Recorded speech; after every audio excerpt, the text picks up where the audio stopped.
Okay, the problem is to find, it says find the equation of the tangent to the curve y is equal to x squared plus 3x plus 2 at the point 2, 12. So don't forget the derivative is the gradient of the tangent line.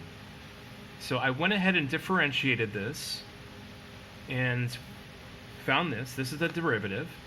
And if we solve this at any given x value, that's going to give us the gradient of the tangent line at that x value.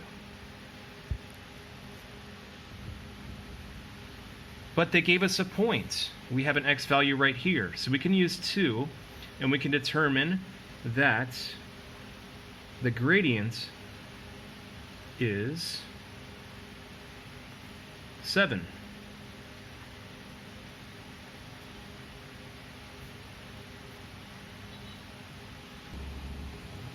Okay, we're talking about a tangent line, so it's going to be a straight line. And now all we have to do, because we found the gradient, and we know it's passing through this point, then we just find the y-intercept and we're going to have the solution. Okay, so C is -2. That means the slope of the tangent line is y is equal to 7x minus 2.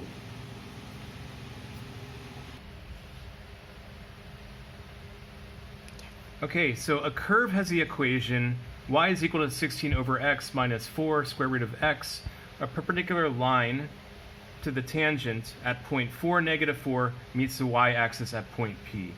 Find the coordinates of point P. Okay, so this one sounds like it's very complicated, but it isn't very bad. So what we're going to do is we're going to find the tangent line at 4, -4, and we already know how to do that. Okay, so I did use the arrow to signify that I'm taking this step by step. This isn't quite the derivative. I just simplified this a little further. I didn't simplify it. What I did was I got everything up to the numerator, so I moved the x up and called it x to the -1 and called the square root of x x to the 1/2. So that's why I used the arrow. But now we're actually going to find the derivative, and we know the derivative rule.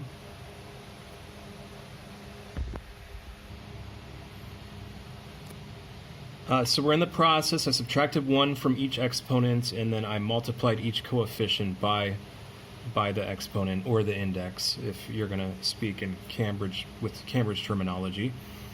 And now I'm going to simplify it further. And here we have it simplified, which I always told you never to leave a square root in your denominator, but we're going to go ahead and figure out what the gradient is at this point of the tangent line. We're trying to find the gradient of the tangent line at this point. So I'm going to put 4 in for x, and we're going to figure out the gradient. Gradient's -2, and we're going to go ahead and determine what the y-intercept is. And we already know how to do this. X, y, gradient. Here we go. So -4 is equal to m x plus c, and c should be +4. Now I can rewrite the equation, -2x minus 4. Well, we're not finished yet. What we have to do, see, it's +4. Okay, what we have to do though is we have to find the tangent of this line at this point. Not the tangent, but a perpendicular line at this point. Okay, so I want to show you where we are right now. So what we have now, we've got a curved graph. As you know, this gives you a curved graph, and we found the tangent. And this is the tangent at point 4, -4. And here's the equation of our tangent. And look at that. At 4, -4, we're touching it, this curve, at 1 point. And I can go farther out so you can see it.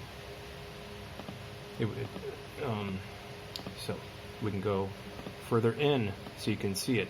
So now what we're trying to do is we're trying to find the line that's perpendicular, and these two lines meet at the y-axis.